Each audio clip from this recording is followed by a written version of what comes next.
안녕하세요. 김성길 목사와 함께하는 사람 이야기 제2단원의 G7 과정입니다. 자, 이 시간은 전 시간에 이어서 2-2의 내용을 함께 나누겠습니다. 페이지로는 22쪽입니다. 22페이지. 자, 지금 우리가 SQ의 6가지의 영역 중에 첫 번째 영역을 살펴보고 있습니다. 첫 번째 영역은 신앙 SQ입니다. 영성인데 신앙 SQ, 영성이죠. 신앙생활을 중심으로 한 SQ. 자, 전 시간에도 말씀드렸습니다만은 세상에서 가르치는 SQ, 영성재능에는 신앙의 영역이 없습니다. 그런데 이 신앙의 영역이 없으면 나머지 뒤에 연구하는 이런 것들도 올바르게 알 수가 없게 되는 거죠. 그 모든 것은 하나님으로부터 나오기 때문에 그렇습니다. 자, 그래서 신앙 SQ의 지금 중요성들을 우리가 살펴보고 있습니다. 자, 전 시간에는 예수님의 그런 그 신앙을 중심으로 한 주님의 SQ, 영성을 살펴봤고요. 이 시간에는 성경의 인물들이 보여준 신앙 SQ의 중요성. 네.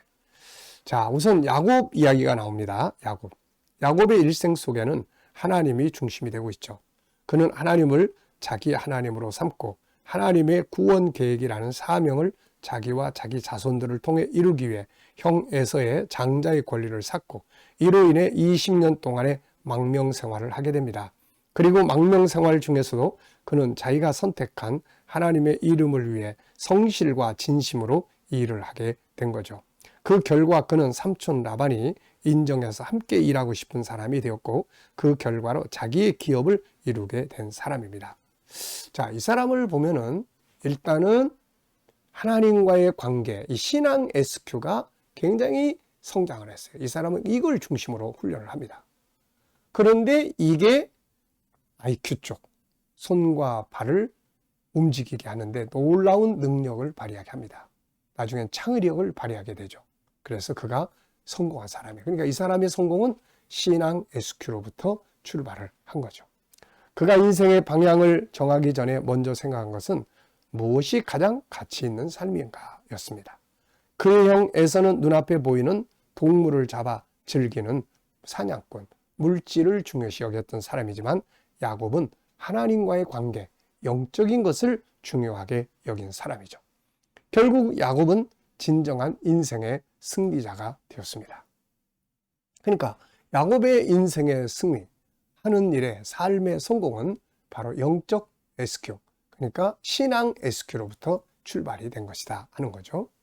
자, 그 다음에 이제 야곱의 아들 요셉의 이야기가 나옵니다. 요셉 역시 신앙 SQ가 뛰어난 사람이에요. 그는 아버지 야곱의 사랑받는 아들이었지만 형제들의 미움을 받아 애굽으로 노예로 팔려가게 됩니다. 그런데 그는 그 엄청난 상황을 다스리고 통치하였고 마침내 애굽의 총리가 됩니다. 그리고 자기를 팔아버렸던 형제들을 포용하고 그들의 가족들을 모두 부양합니다. 어디서 이런 힘이 나왔을까요? 바로 SQ의 힘입니다. 그가 발휘한 SQ의 능력은 뭔가? 가장 중요한 것은 하나님과 하나 되는 일이었죠. 그리고 하나님과 하나 되고 보니까 지금 벌어지는 일들이 전부 다 형들의 통해서가 아니라 하나님의 뜻 가운데서 이루어지는 것임을 알게 됩니다. 그 속에서 그는 사람에 대한 원망을 버렸고 현실에 대한 수용과 함께 주도적인 업무적 능력을 발휘함으로 어려운 환경을 자기의 아름다운 성공적 삶으로 바꿔놓게 된 거죠. 자, 이 사람을 보면은 이제 이 사람이 애굽에서 총리로 발탁될 때도 바로가 이렇게 이야기합니다. 창세기 41장 38절을 보면 바로가 그의 신하들에게 이와 같이 하나님의 영에 감동된 사람을 우리가 어찌 찾을 수 있으리요. 그러니까 요셉이 총리가 된 것도 학문이 많아서가 아니라 하나님의 하나님의 영에 감동된 사람이라는 이유 때문에 요셉이 총리로 발탁이 된 겁니다. 네. 그러니까 형제들을 용서하고 형제들에 대해서 불쌍히 여기고 하는 감성 재능도 역시 신앙 SQ의 발전에서부터 출발을 해요. 하나님과의 관계에서 하나님이 자기를 애굽으로 보냈다. 형제들이 날 팔아먹었다. 이게 아니라 하나님이 뜻을 이루시기 위해서 날 이곳에 보냈다. 이렇게 깨닫고 나니까 형제들에 대해서 굳이 미워할 필요가 없었던 거죠. 그래서 이 요셉의 사건을 보면은 하나님과의 신앙 SQ가 발전을 하니까 감성재능, 인간관계의 감성재능도 발전을 하게 되고, 그리고 이걸 통해서 업무적인 능력, 지혜가 하나님께로부터 오기 때문에 업무적인 IQ 쪽도 발전을 하고 성공하게 될 수 있었다는 거죠.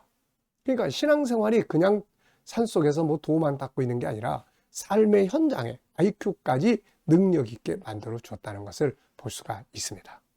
그리고 또 다니엘 같은 사람 역시 신앙 SQ 능력이 탁월한 사람이었죠. 그는 전쟁 포로로 잡혀간 사람이었지만 포로로 잡혀간 그 나라의 총리를 지냈고 여러 왕들의 멘토가 된 사람입니다.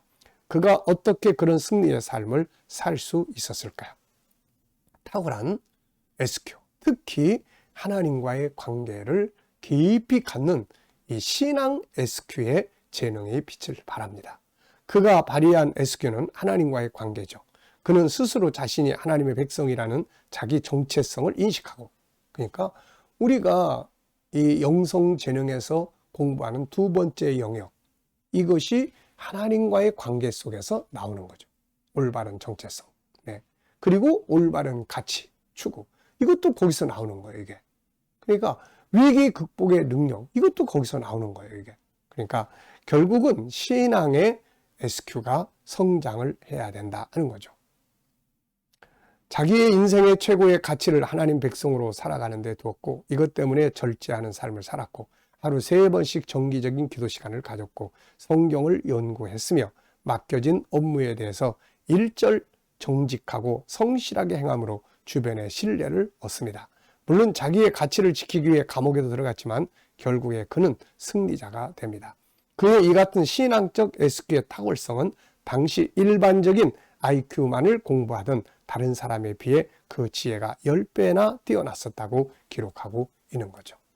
그래서 왕들이 다 그를 인정하고 나중에는 그가 가진 신앙까지도 인정하는 것을 우리가 볼 수가 있습니다. 그러니까 요셉도 그렇고 다니엘도 그렇고 가만 보면은 먼저 신앙 SQ가 발전을 해요. 그 다음에 감성이 발전합니다. 그 다음에 IQ 쪽 업무 능력이 탁월해지게 돼요. 그래서 이런 걸 가만 보면은 내가 이 일을, 세상을 다스리는 모든 것의 출발점이 신앙 SQ에서 나온다는 것을 알 수가 있죠. 자, 이제 유대인들이 보여준 신앙 SQ의 중요성입니다.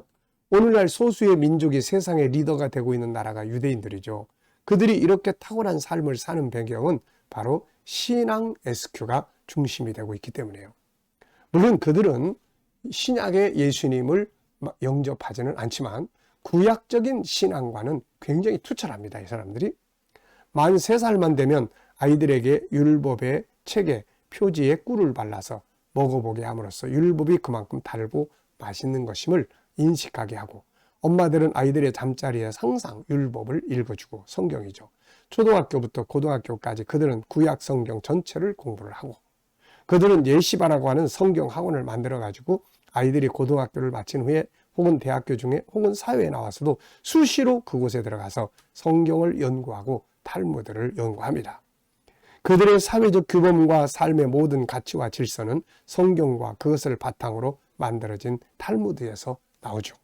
결국 신명기 28장 1절로 7절의 말씀대로 그들은 세상에 뛰어난 민족으로 살아가고 있는 것입니다. 성경은 이미 인간의 행복과 뛰어난 리더십을 갖게 되는 것이 하나님의 법에 있음을 말씀하고 있습니다. 그래서 솔로몬도 잠언 1장 7절에서 여호와를 경외하는 것이 지식의 근본이라고 이야기를 합니다. 자기 혼자 삶을 살아가는 사람보다 하나님과 전능자와 함께 살아가는 사람이 훨씬 더 능력 있게 세상을 살 수가 있게 되는 것이죠. 자, 그래서 우리가 IQ, EQ, SQ 중에 가장 중요하게 여겨야 될 부분이 이 SQ다. 영성재능의 성장이다. 그런데 영성재능의 성장 중에서도 신앙 SQ, 신앙의 영성이 성장을 해야 된다. 모든 것의 성공은 여기서 출발을 한다 하는 것을 기억해 두시기 바랍니다. 이 시간 말씀 여기서 마치겠습니다. 감사합니다.